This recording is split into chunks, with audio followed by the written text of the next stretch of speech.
ये देखिपे गोटे बहुत टेस्टी तरकारी अच्छी हाँ आपण मैंने भी बनवाई चाहते भिडटा एंड पर्यटन देखु आपण मैंने भी बनई पारे यही प्रोसेस बनइले ये तरकारी हो पार आदि भिडटा भल लगे सांग मैंने चैनल नुआ थिले चैनल को सब्सक्राइब करने फेसबुक देखुले फॉलो करने। तो चलते स्टार्ट करिए वीडियोटा। प्रथमे पनीर को हल्का फ्राई करने से तेल रे फ्राई करके बाहर कर सारा आम मसला को फ्राई करने मसला मुझे अदा रसुण कंचा लंका पियाज दुईटा टमाटो दुईटा और धनिया पत्र दांटी आके लुण हलदी देकी हल्का फ्राई करने ठंडा है मसला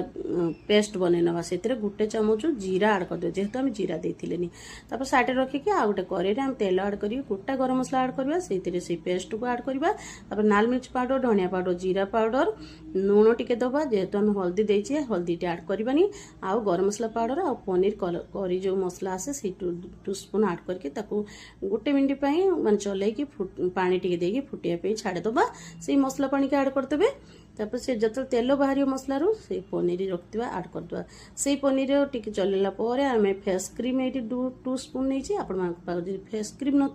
तो क्षीर मलई जो आसे उपरटा को आड करें माने टिके घाटिकी